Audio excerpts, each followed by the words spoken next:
Question देखते हैं।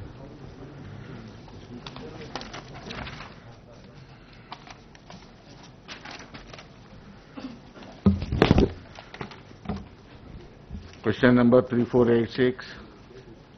Jafri sir. Yes, sir. I put the question, sir.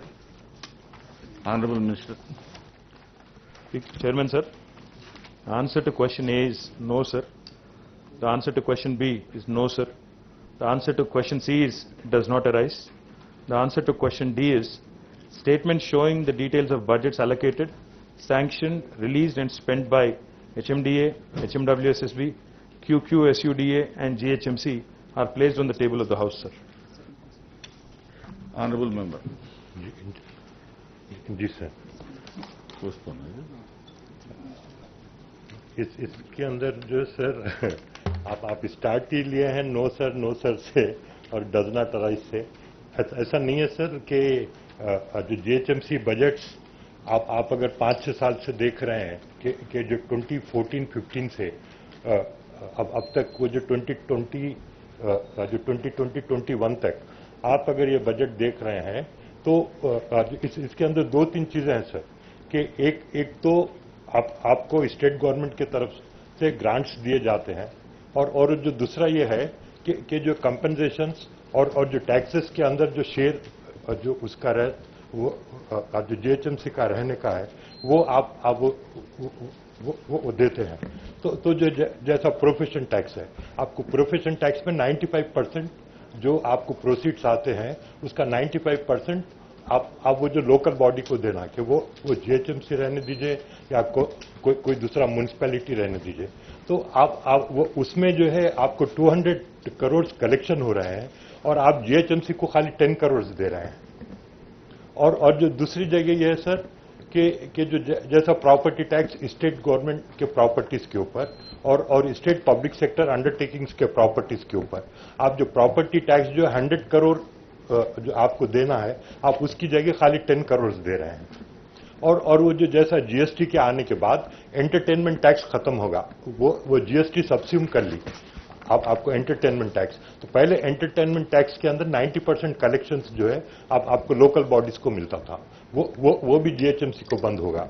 और उसी तरीके से कि जो ये है कि उस मोटर व्हीकल टैक्स में कुछ शेयर नहीं मिलता है, आपको दूसरे टैक्सेस के अंदर नहीं मिलता है, वो एक बात है।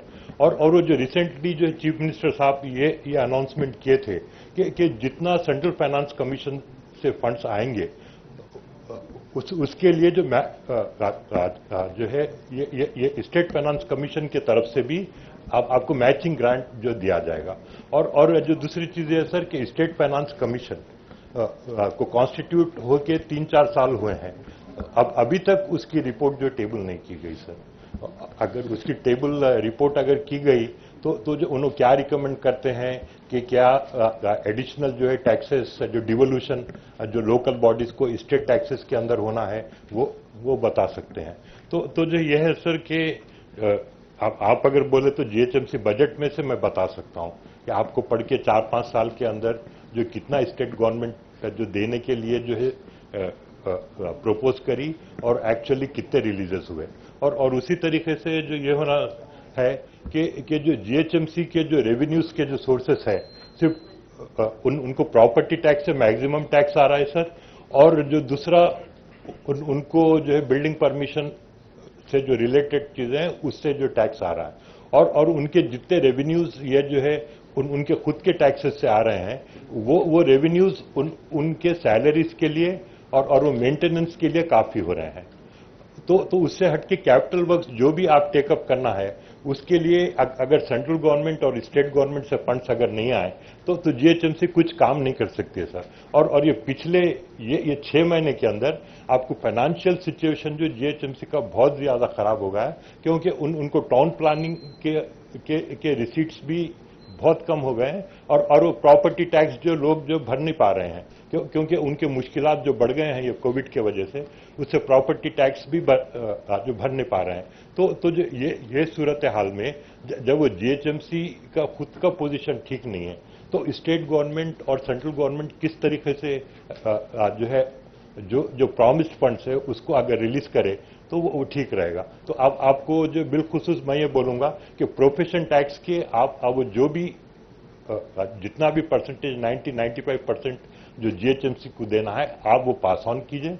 और वो जो दूसरा जो ये है कि जो प्रोफेशन टैक्स से हटके दूसरे भी जैसा प्रॉपर्टी टैक्स है, तो जो स्टेट प्रॉपर्टीज के ऊपर स्टेट गवर्नमेंट प्रॉपर्टीज पे जितना आप देना है, अगर वो पूरा ड्यूज अगर दिए तो उससे एटलीस्ट जो है आपको 300 करोड़ की इनकम जो है जीएचएमसी को बढ़ेगी।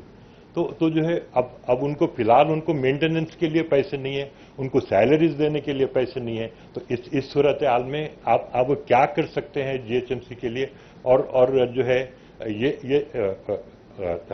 जो वहां पर हमें इश्यूज जो रेस कर रहे हैं, और जो वहां पर ये बोला जाता है कि आप वो स्टेट गवर्नमेंट से बोल लीजिए जो ड्यूज स्टेट गवर्नमेंट से आना है। तो मैं आपसे रिक्वेस्ट करता हूं कि जो भी ड्यूज है जीएचएमसी को आप वो जो रिलीज कीजिए। शुक्रिया।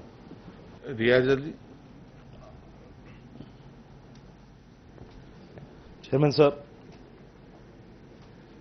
जैसा कि Quli Qutub Shah urban development authority को 1981 में मरहूम कायद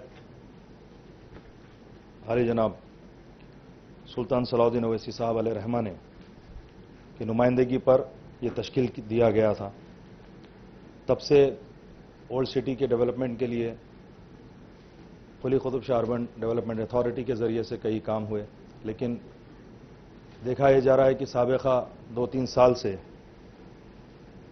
यहाँ से कोई डेवलपमेंट के काम नहीं हो पा रहे हैं, क्योंकि यहाँ पर अदम बजट के कमी के वजह से कामों में दुश्वारी हो रही है। तो मैं आपके ज़रिए से ऑनरेबल मिनिस्टर साहब से गुजारिश करूंगा कि यहाँ पर बजट को अलॉकेट कीजिए। और देखा यह जा रहा है सब कि यहाँ पर परमानेंट एडमिनिस्ट्रेटर और सेक्रेटरी भी यहाँ पर मौजूद नहीं है, तब के यहाँ पर मोर देन 100 एम्प्लॉयज़ जो है अपने सर्विसेज दे रहे हैं इस फर्म में। तो मैं आपसे गुजारिश करूंगा सब। और एक साहब, ये सालारजंग ब्रिज, यहाँ पर हमारा डंपिंग यार्ड भी है सब। यकीनन सारी ओल्ड सिटी से गार्बेज यहाँ पर आता है और यहाँ से डंप होने के बाद शिफ्ट होता है सब। मैं आपके नॉलेज में लाना चाहता हूँ सब कि यहाँ पर जो ऑलमोस्ट 300 to 400 व्हीकल से जो गार्बेज आता है सब, उसके वजह से फ्लो ऑफ ट्रैफिक जो ब्रिज पे है उसमें काफ़ी तकलीफ हो रही है। और वहीं पर बाजू हमने इमलीबंद का पार्क बनवाया, जिससे जो है अवाम इस्तेफादा नहीं उठा सक रही है, क्योंकि इसका जो स्मेल होता है उसके तरफ से जो है इसमें काफ़ी प्रॉब्लम हो रहे हैं लोगों को। साथ ही साथ जब जो व्हीकल जो बाहर वेट करते हैं उसके वजह से जो गार्बेज गिरता है या लिक्विड वहाँ पे जो फॉर्म होता है उसके तरफ से मेजर एक्सीडेंट्स हो रहे हैं। तो मैं आपके ज़रिए से इस बात का तवज्जो दिला दूँ। सालारजंग ब्रिज ओके साहब, ये डबिलपुरे पे जो है तकरीबन 1.97 करोड़ से एक नाले को वाइंडिंग किया जा रहा है, जो तकरीबन 1.5 साल से इसका काम चल रहा है, जो बहुत सुस्त रफ्तार से इसका काम चल रहा है। इसको भी जो है जल्द से जल्द मुकम्मल करने की ख्वाहिश करता हूँ साहब। और दूसरा इसका जो पार्ट है वो भी तकरीबन 2 करोड़ रुपए का जो है टेंडर हुआ है, लेकिन अभी तक उसका काम शुरू नहीं हुआ है। तो दो तमाम चीज़ों को आपके सामने रखा। शुक्रिया ऑनरेबल मिनिस्टर।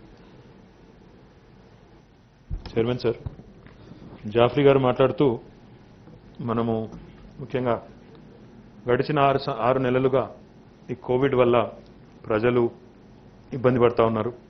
పన్నులు కట్టే ప్రాపర్టీ ట్యాక్స్ కట్టే విషయంలో కానీ ఇతర పన్నుల విషయంలో కానీ ఇబ్బంది పడుతున్నారన్న మాట వారు అన్నారు అధ్యక్ష. వాస్తవం అధ్యక్ష, ఈరోజు ఒక తెలంగాణలో కాదు, ఒక హైదరాబాద్లో కాదు, దేశవ్యాప్తంగా ప్రపంచవ్యాప్తంగా కూడా ఇదే పరిస్థితి ఉంది. అయితే కేంద్ర ప్రభుత్వం మాత్రం మనకు ఇవ్వాల్సిన జీఎస్టీ బకాయిల విషయంలో యాక్ట్ ఆఫ్ గాడ్ అని చెప్పి తప్పించుకున్నా మేము మాత్రం అట్లా తప్పించుకోవట్లేదు అధ్యక్ష.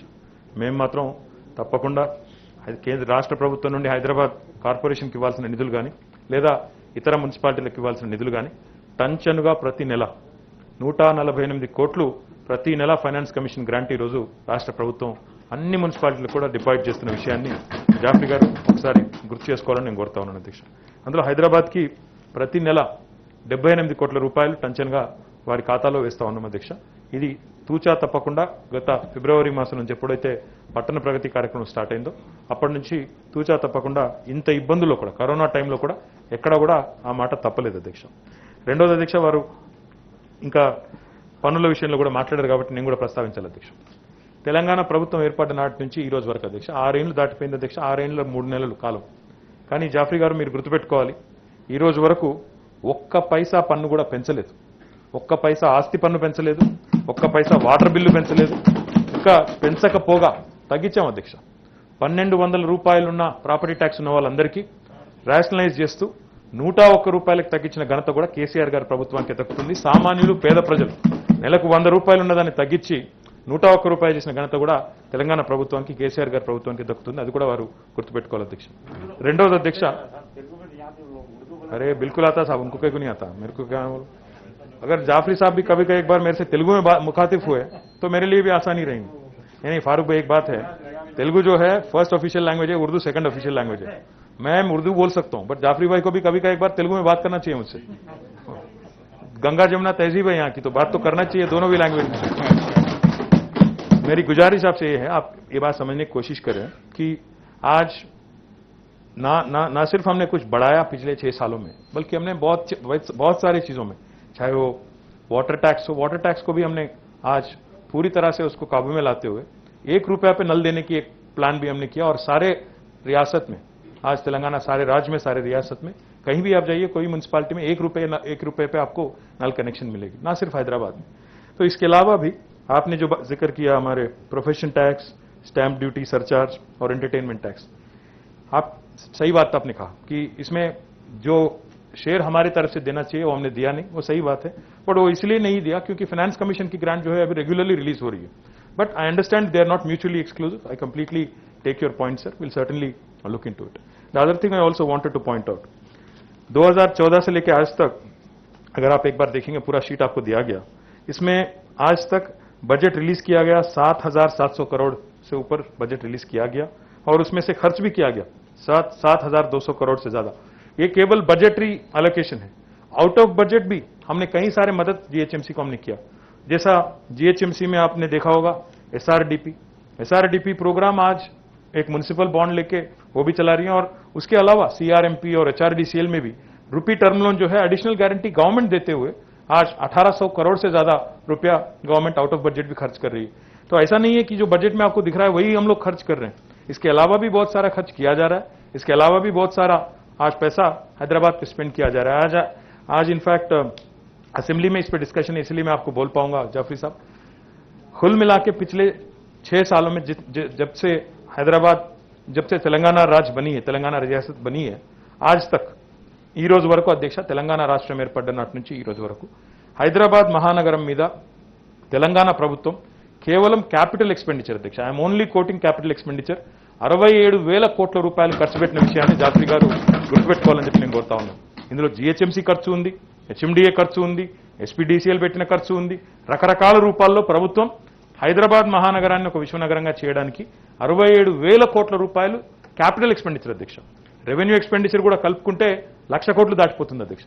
కానీ నేను only capital expenditure capital work गुరించి చెప్తా ఉన్నాను. కాబట్టి जाफरी గారు వివిధ రూపాల్లో बहुत सारे प्रोग्राम्स के जरिए आज हम लोग डेवलपमेंट कर रहे हैं. तो मैं आपसे गुजारिश करूंगा कि आपने जितने भी मशवरे सलाह मशवरा आपने दिया, इसको जरूर हम लोग कॉग्निजेंस में लेंगे. बट इसके अलावा भी जो भी हम काम कर रहे हैं उसका भी आप एक बार इंक्वायर कर लें तो अच्छा रहेगा. दूसरी बात आपने कहा कि रियाज भाई ने कहा कि इमलीबन बस स्टैंड पे, इमलीबन बस स्टेशन के पास जो पार्क बनाया गया उसका प्रॉब्लम है. मैं जरूर हमारे कमिश्नर यहीं पे हैं, मैं उनसे बात करूंगा इसके बाद. उसके साथ साथ आपने ये भी कहा कि धबीरपुरा पे जो ब्रिज बन रही है बहुत सुस्ती से बन रही है, तो मैं जरूर उस पर भी एक बार गौर करूंगा. इसके अलावा आपने कहा कि सलारजंग ब्रिज वहां पे जो ट्रांसफर स्टेशन है उसके वजह से भी, उसके तरफ से भी आपको कोई तकलीफ है, मैं अलग से आपसे बात करूंगा। इसके अलावा आपने खुली Qutub Shah urban development authority की भी आपने बात की। खुली Qutub Shah urban development authority अगर आप देखेंगे, हर साल करीब करीब 50 करोड़ उसको दिया गया। मैं आपसे सहमत हूं कि उसका एक एडमिनिस्ट्रेटर ना होने की वजह से शायद थोड़ा जितना तेजी से काम होना चाहिए, जितना तेजी से प्रोग्राम चलना चाहिए, शायद नहीं चल रहा हो, पर मैं जरूर उस पर भी गौर करूंगा। अगर एक एडमिनिस्ट्रेटर अलग से अपॉइंट करके उसको भी थोड़ा और मजबूत करने की कोशिश भी जरूर करेंगे। इसके अलावा मैं एक और बात भी जाफरी साहब से मैं कहना चाहता हूं, क्योंकि यहाँ पे शायद डिस्कशन कल नहीं होगी। हैदराबाद में मैं तफसील में बोलना चाह रहा था, इसलिए कल भी आपसे मैं कह रहा था कि कल पूरी तरह से बात करते हैं।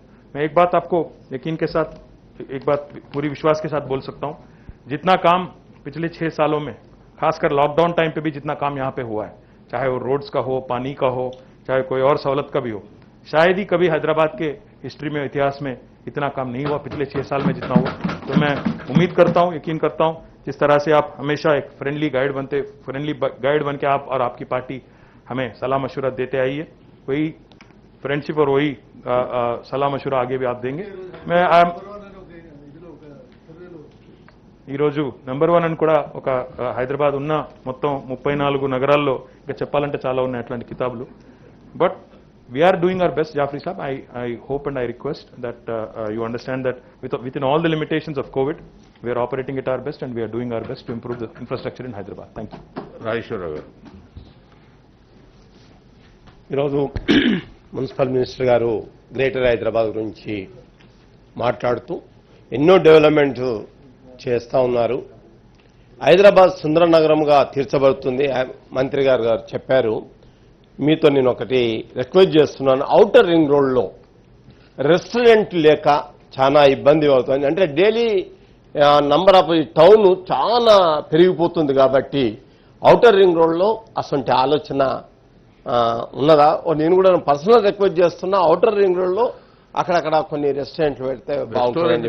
రెస్ట్ రూమ్లు అవసరం ఉన్నాయి. అది గౌరవ మంత్రి గారు. అధ్యక్ష, నిజానికి అక్టోబర్ 2 నాడు ఒక పెద్ద ప్రోగ్రాము పూర్తి చేస్తా ఉన్నాం అధ్యక్ష. భారతదేశంలోనే ఏ రాష్ట్రంలో చేయని విధంగా మన తెలంగాణలో అన్ని పట్టణాలు కలిపి దాదాపు 11,000 పబ్లిక్ టాయిలెట్స్ నిర్మాణం పూర్తవుతా ఉంది అక్టోబర్ 2 నాడు. దాంతోపాటు ఏదైతే గౌరవనీయులు రాజేశ్వరరావు గారు చెప్పారో, వారు చెప్పిన మాట వాస్తవం అధ్యక్ష. ఔటర్ రింగ్ రోడ్ మొత్తం 160 కిలోమీటర్లు. ఈ 160 కిలోమీటర్లకు 19 ఇంటర్చేంజ్లు ఉన్నాయి. ఆ ప్రతి ఇంటర్చేంజ్లో కూడా వేసైడ్ అమ్యూనిటీస్ అనే ఒక కాన్సెప్ట్ తీసుకొస్తున్నాం. అక్కడ ఏ విధంగానైతే ఎదిగిన దేశాల్లో, డెవలప్డ్ కంట్రీస్లో, అమెరికా లాంటి దేశాల్లో అయితే ఉంటుందో రెస్ట్ ఏరియాలు, ఫుడ్ కోర్ట్లు ఇవన్నీ ఉంటాయో అవన్నీ కూడా ఏర్పాటు చేయబోతా ఉన్నాం. తొందరలోనే ఆ కార్యక్రమం తీసుకుంటాం. Question number 3473 is postponed at the request of the honorable member. Question number 3386, Farooq Hussain sir. ప్రశ్న అడగాలనుకుంటున్నాను సార్. Honorable Minister. అధ్యక్ష, గౌరవ సభ్యులు ఫారూక్ హుస్సేన్ గారు అడిగినటువంటి ప్రశ్నకు ఏ ప్రశ్నకు సమాధానం అవునండి, బి ప్రశ్నకు సమాధానం 2021 మార్చి వరకు పూర్తి చేయాలని ఉంది. సి ప్రశ్నకు ప్రభుత్వం ఇప్పటికే 20 కోట్ల మొత్తాన్ని మంజూరు చేసింది. ఇప్పటి వరకు 11,41,00,000 రూపాయలని ఖర్చు చేయడం జరిగింది. వర్క్ ప్రోగ్రెస్లో ఉంది. Honorable member. Supplementary. आप ही है ना. అధ్యక్ష, ప్రభుత్వము అంటే ముఖ్యమంత్రి గారు ఎవరైతే అనాథ పిల్లలు ఉన్నారో, ఎవరికైతే తల్లిదండ్రులు లేరో అటువంటి పిల్లలను, వందల మంది పిల్లలను నాంపల్లి కాడ ఎత్తి అనిసుల్ గుర్బా అన్నటువంటి ఒక సంస్థ అక్కడ ఉండి బీదవాళ్ళు ఎంతోమంది దాతలు సహాయం చేస్తూ ఉంటారు. గతంలో నేను మైనార్టీ ఫైనాన్స్ కార్పొరేషన్ చైర్మన్ 2004 నుంచి 2007 దాకా ఎన్నోసార్లు సందర్శించి ఆ ప్రభుత్వాలకు విన్నపం చేసిన, అయ్యా ఇక్కడ బిల్డింగ్ కూలిపోయేటట్టు ఉన్నది, ఇక్కడ నీళ్ళు వస్తూ ఉన్నాయి అని ఎన్నోసార్లు ఒరబెట్టుకున్నా కానీ దాన్ని పట్టించుకోలేదు. కానీ దేవుడు కేసీఆర్ గారికి మనసులో పుట్టించిండు కాబట్టి ఆ నాంపల్లిలో ఉన్నటువంటి ఆ అనీసుల్ గుర్బా అనే బిల్డింగ్కి ఆయన సందర్శించి అక్కడ ఎమ్మెల్యే గారు అక్కడ ఉన్నటువంటి ఎంపీ గారు అక్కడ సందర్శించి దాదాపు 20 కోట్ల రూపాయలు కేటాయించారు. మార్చి 21 లోపల కంప్లీట్ చేస్తూ ఉంటారు. సంతోషం. అది సరిపోతలేదు, రోడ్డు వైండింగ్లో పోతుంది బిల్డింగ్ అని చెప్పి అఫీషియల్స్ రిపోర్ట్ ఇస్తే ఆర్ఎండ్బి వాళ్ళు వెనుక ఉన్నటువంటి బిల్డింగ్ కూడా కేసీఆర్ గారి దేవల ఆ భూమి కూడా దీనికి అటాచ్ అయింది. సంతోషమే. కానీ తొందరలో చేస్తే ఎంతోమంది అనాథ పిల్లలు ఉన్నారు, తల్లి లేని వాళ్ళు ఉన్నారు, తండ్రి లేని వాళ్ళు ఉన్నారు. అందుకోసం వాళ్లకు మంచి ఉద్దేశంతో కేసీఆర్ గారి ఆలోచన ఏంటంటే హిందూ ముస్లిం సిక్ ఈసాయి ఆపస్ మే హై భాయ్ భాయ్ అన్నటువంటి భావనలో ఉంటారు. అందుకోసం ఒక రిప్రజెంటేషన్ మొన్ననే మహమూద్ అలీ గారు హోమ్ మినిస్టర్ గారి ఆధ్వర్యంలో సీఎం గారికి కలిస్తే అక్కడ సెక్రటరియట్ల మస్జిద్ కడతా, మందిర్ కడతా, చర్చ్ కడతా అన్నారు. చర్చ్ వాళ్ళు అడగలే, క్రైస్తవులు పోలే. అయినా కానీ అందరు నాకు సమానం అన్నటువంటి ఉద్దేశంతో అక్కడ 3 ప్రార్థనా స్థలాలు కూడా కడతా అన్నటువంటి ఉద్దేశంతో చెప్పారు. కాబట్టి నేను మంత్రివర్యులకు కోరుతా ఉన్నాను, అఫీషియల్స్ కోరుతా ఉన్నాను, ఏదైతే అనాథ పిల్లలను కాపాడేందుకు ప్రయత్నం చేస్తుందో ప్రభుత్వం అతి తొందరలోనే అది కంప్లీట్ చేసి, రెండోది ఆ మక్క మస్జిద్ కూడా ఒకసారి మీటింగ్ పిలిచి అది కూడా చేస్తే ఏ ఉద్దేశంతోనైతే ప్రభుత్వం కేసీఆర్ గారు చేస్తా ఉన్నారో అది మంచి ఫలితాలు ఇస్తాయని చెప్పి మనం చేస్తాం. Honorable Minister. అధ్యక్ష, నాంపల్లి పరిసర ప్రాంతాల్లో ఉన్నటువంటి ఈ అనీస్ గుర్బా ఏదైతే ఉందో అనాథ పిల్లల కోసం ఉన్నటువంటి ఆ బిల్డింగ్ చాలా సంవత్సరాల నుంచి శిథిలావస్థలో ఉండే. కానీ గౌరవ ముఖ్యమంత్రి వర్యులు మరి తెలంగాణ రాష్ట్రం వచ్చిన తర్వాత అన్ని మతాలను వారి యొక్క సమస్యలను తీర్చాలనే ఉద్దేశంతో మరి ఈ యొక్క బిల్డింగ్ ఏదైతే ఉందో దాదాపు 600 మంది అనాథ పిల్లలు ఉండేటువంటి బిల్డింగ్ను ఒక మంచి బిల్డింగ్ అంటే బహుళ అంతస్తుల భవన సముదాయాన్ని నిర్మించాలని చెప్పేసి ఆ రోజు వారికి మాట ఇవ్వడం జరిగింది. దాని ప్రకారంగానే మరి ఇందులో ఒక అనాథ పిల్లల కోసమే కాకుండా వారికి ఆర్థికంగా కూడా మరి వనరుగా ఉండేటువంటి విధంగా ఒక సముదాయాన్ని షాపింగ్ కాంప్లెక్స్ను నిర్మాణం చేయాలనే ఉద్దేశంతో మరి ఆ రోజు 2017లో ప్రభుత్వం 20 కోట్ల రూపాయలు మంజూరు చేసింది. తర్వాత దానికి సంబంధించినటువంటి మరి సంబంధిత ఆర్ఎండ్బి అధికారులు, చీఫ్ ఇంజనీర్ గారు ప్లానింగ్ కానీ డిజైనింగ్ కానీ కాన్సెప్ట్ డ్రాయింగ్స్ అన్ని కూడా ఎస్టిమేషన్ సిద్ధం చేయడం జరిగింది. అదేవిధంగా సిఇఓ వక్ఫ్ బోర్డ్ నిధులు కూడా విడుదల చేయడం జరిగింది. అంచనాల ప్రకారము ఈ యొక్క పనిని మరి 2021 వరకు పూర్తి చేయాలనేటువంటి లక్ష్యంతో ఉంది. మరి దీనికి సంబంధించి అడ్మినిస్ట్రేటివ్ ఫైనాన్స్ సంబంధించిన మరియు నిర్మాణ క్లియరెన్స్కు సంబంధించి బిల్లులకు ఆమోదం కొరకు కూడా ప్రభుత్వం మేనేజింగ్ కమిటీ కూడా ఏర్పాటు చేయడం జరిగింది. తర్వాత ఇప్పటి వరకు దాదాపుగా ఈ ఆర్సీసీ ఫ్రేమ్వర్క్ కానీ, తర్వాత సెల్లార్ కానీ, గ్రౌండ్ ఫ్లోర్ కానీ, ఫస్ట్ ఫ్లోర్ కానీ, సెకండ్ ఫ్లోర్ మరియు థర్డ్ ఫ్లోర్లు కూడా పూర్తయినవి. తర్వాత మిగిలినటువంటి ఏవైతే ఇంకా దీనికి సంబంధించిన డోర్స్ కానీ ఇవన్నీ కూడా కంప్లీట్ అవుతున్నాయి. దాదాపు ప్రోగ్రెస్లో ఉంది వర్క్ అంతా కూడా. తర్వాత ఏదైతే ఇంకా దీన్ని 4వ అంతస్తు, 5వ అంతస్తు, 6వ అంతస్తులో కూడా కడితే బాగుంటుందనేటువంటి రిక్వెస్ట్ ఏదైతే ఉందో తప్పకుండా మరి పరిశీలనలో ఉంది. మరి ఇప్పటి వరకు కూడా ఈ 20 కోట్లలో మరి 11,41,00,000 ఖర్చు చేయడం జరిగింది. దాదాపుగా ఈ పని మనం అనుకున్న లక్ష్యానికి తప్పకుండా పూర్తి చేస్తాం. ఆ అనాథ పిల్లల కోసం ఈ భవన నిర్మాణం పూర్తి చేయడం వల్ల వాళ్ళకు ఆర్థిక వనరు కూడా మరి ఉంటుంది. దానికోసం మేము ముఖ్యమంత్రి గారు ఆలోచన చేసి మంచి నిర్ణయం తీసుకోవడం జరిగింది. తొందరలో పూర్తి చేస్తామని సభ్యులకు తెలియజేస్తాం. Question number 3416, Bodakanti Venkateshwarlu. Put the question, sir. Honorable Minister. అధ్యక్ష, ఏ మరియు బి ప్రశ్నకు సమాధానం అవునండి. ప్రతి వార్డులో వార్డు అధికారిని నియమించాలని సూత్రప్రాయంగా నిర్ణయించడమైంది. విధి విధానాలను ఖరారు చేయడం అవుతున్నది. సి ప్రశ్నకు సమాధానం వార్డు స్థాయిలో పౌరుల సేవలన్నింటికీ వార్డు అధికారి బాధ్యులుగా ఉంటారు. డి ప్రశ్నకు సమాధానం ఇంకా ఖరారు చేయవలసి ఉంది. Honourable member. అధ్యక్ష, మొట్టమొదలు గౌరవ మున్సిపల్ శాఖ మంత్రుల వారికి శుభాకాంక్షలు తెలియజేస్తా ఉన్నాం. ఎందుకంటే ఈరోజే పత్రికల్లో ప్రధాన శీర్షికలు చూడడం జరిగింది. 34 పట్టణాలు సర్వే చేస్తే నంబర్ 1గా ఇలా హైదరాబాద్ వచ్చినందుకు వారికి ఈ సభాపూర్వకంగా హృదయపూర్వకంగా శుభాకాంక్షలు తెలియజేస్తూ, ప్రధానంగా ఈ యొక్క వార్డ్ ఆఫీసర్స్ను నియమిస్తామని గౌరవ మంత్రివర్యులు మీటింగ్ పెట్టి తర్వాత పత్రికల్లో నేను చదవడం జరిగింది. పత్రికల్లో చదివిన తర్వాత తక్షణమే వచ్చే సెషన్లో ఈ సబ్జెక్ట్ పైన క్వశ్చన్ వేయాలని క్వశ్చన్ వేస్తే ఈరోజు వచ్చింది అధ్యక్ష. ఈ యొక్క వార్డ్ ఆఫీసర్స్ అనే కాన్సెప్టు చాలా బ్రహ్మాండమైన కాన్సెప్టు.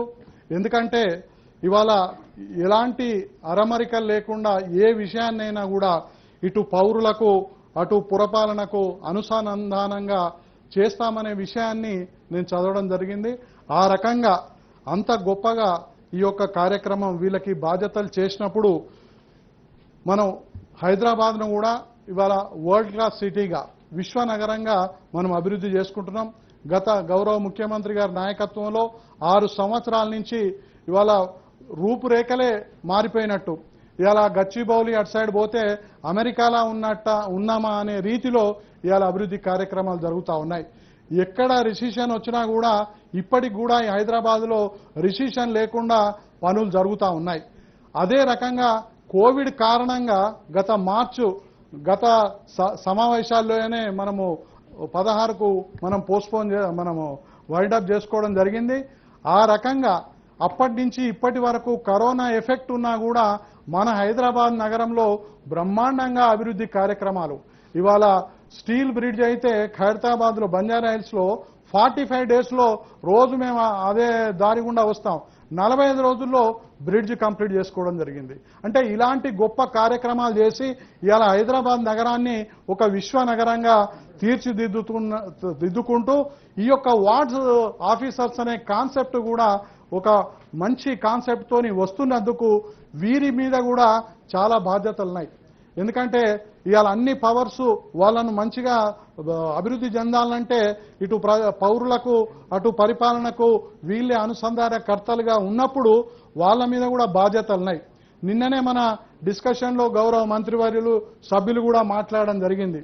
ఇప్పుడు ఇంత రెస్పాన్సిబిలిటీ ఇంత మంచి అధికారాలు వీళ్ళకి ఇచ్చినప్పుడు వీళ్ళు దుర్వినియోగం చేయకుండా వీళ్ళ అధికారాలను కూడా వీళ్ళు దుర్వినియోగం చేయకుండా ఏమైనా టాస్క్ ఫోర్స్ లాంటిది కానీ ఏదైనా స్క్వాడ్ లాంటిది కానీ ఏర్పాటు చేసే అవకాశం ఉందా అని కూడా నేను తమరి ద్వారా గౌరవ మంత్రివర్యులను కోరుతా ఉన్నాను. ఎందుకంటే మనం నూతన పురపాలక సంఘం చట్టం తీసుకొని వచ్చినాం. ఆ రకంగా ఎన్నో అభివృద్ధి కార్యక్రమాలు బ్రహ్మాండంగా చేసుకుంటూ పోతున్నాం. కాబట్టి ఆ రకమైన టాస్క్ ఫోర్స్ ఏదైనా పెట్టి, ఎందుకంటే ఇంతకుముందు వీఆర్ఓలు ఉండ్రి, ముఖ్యమంత్రి గారికి కూడా అధికారం లేదు, ఒకరి ల్యాండ్ ఒకరికి మార్చే అధికారం ఆయనకుండే. స్వయంగా ఒక పట్వారి గారిదే వారు మార్చారు, పాత పట్వారిది. అంటే గంత అధికారం ఆ వీఆర్ఓకు ఉండే. ఇప్పుడు దాన్ని రెక్టిఫై చేసుకోవాలంటే సంవత్సరాలు పడతా ఉన్నది. ఆ రకంగా ఇవాళ వీళ్ళకు కూడా అన్ని అధికారాలు ఇస్తే వీళ్ళు ఎలాంటి దుర్వినియోగానికి పాల్పడకుండా వీళ్ళపైన కూడా ఏదైనా ఒక టాస్క్ ఫోర్స్ లాంటిది వేస్తున్నారా అని తమ ద్వారా కోరుతూ సెలవు తీసుకుంటున్నాను అధ్యక్ష. ప్రభుత్వం ఒక చాలా మంచి ఆలోచనతో కొత్త పురపాలక చట్టాన్ని సమర్థవంతంగా అమలు చేయాలనే ఉద్దేశంతో ఏ రకంగానైతే గౌరవ ముఖ్యమంత్రి గారి నేతృత్వంలో పాస్ అయిన కొత్త పంచాయతీరాజ్ చట్టం ప్రకారం ప్రతి గ్రామ పంచాయతీకి 12,751 గ్రామ పంచాయతీలు ఉంటే ప్రతి పంచాయతీకి ఒక పంచాయతీ సెక్రటరీని నియమించారు. అదే పద్ధతుల్లో పురపాలనలో కూడా కొత్త పుంతలు తొక్కించాలి. పరిపాలన సంస్కరణలు ఏవైతే తీసుకొచ్చామో, కొత్త పురపాలక చట్టం ఏదైతే తీసుకొచ్చామో దానికి అనుగుణంగా వ్యవహారం జరగాలనే ఉద్దేశంతోనే రాష్ట్రంలోని 3,456 డివిజన్లు లేదా వార్డులు ఏవైతే ఉన్నాయో వార్డుకు ఒకటి చొప్పున వార్డు ఆఫీసర్ నియమించాలని నిర్ణయం తీసుకున్నాం అధ్యక్ష. ఈ వార్డు ఆఫీసర్ ఎవరైతే ఉంటారో, ఏ రకంగానైతే పంచాయతీ సెక్రటరీ గారు అన్ని రకాల కార్యక్రమాలు ఆ వార్డులో జరిగే ఆ గ్రామంలో జరిగే కార్యక్రమాలకు బాధ్యులు అవుతారో, ఈ వార్డ్ ఆఫీసర్ కూడా అదే రకమైన బాధ్యతలు నిర్వర్తించాలనే ఆలోచన చేస్తా ఉన్నాం అధ్యక్ష. ఇంకా ప్లానింగ్ దశలోనే ఈ కార్యక్రమం ఉంది, రిక్రూట్మెంట్ కూడా చేయాల్సి ఉంది, కానీ సాధ్యమైనంత వేగంగా చేస్తాం అధ్యక్ష. గౌరవనీయులు మన చీఫ్ విప్ గారు మాట్లాడుతూ మరి వీరిపైన కూడా నిగరాని ఉండాలి, వీరిపైన కూడా పర్యవేక్షణ ఉండాలన్నారు.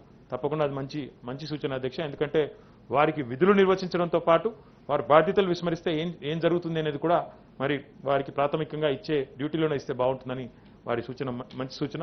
దాంతోపాటు అధ్యక్ష ఏ రకంగానైతే పంచాయతీ సెక్రటరీలను ప్రొబేషన్ పీరియడ్ పెట్టి తీసుకున్నారు, 3 ఏళ్ల పాటు ప్రొబేషన్ పెట్టి ఆ 3 ఏళ్ల ప్రొబేషన్ కాలంలో వారి పనితీరు చూసి తర్వాత రెగ్యులరైజ్ చేసే ఆలోచన ఏదైతే ప్రభుత్వం చేస్తూ ఉందో అదే రకమైన ఆలోచన మున్సిపల్ డిపార్ట్మెంట్లో కూడా మేము చేస్తా ఉన్నాం. ఎందుకంటే ఈ కొత్త చట్టం ఒక 3-4 ఏళ్లు గట్టిగా అమలై ప్రజలకు ఆ ఫలాలు, కొత్త చట్టం వల్ల వచ్చే ఫలాలు వారికి అందుబాటులోకి వచ్చి వారు ఆస్వాదించడం మొదలు పెడితే సహజంగా పట్టణాలు వాటంతట వాటిగానే ఒక కల్చర్ వచ్చేస్తుంది అధ్యక్ష. ఆ కల్చర్ డెవలప్ చేయాలనే ఉద్దేశంతోనే ఈ మొదటి 3 సంవత్సరాల ప్రొబేషన్ పీరియడ్ కూడా పెడదాం అనుకుంటున్నా ఉన్నాం.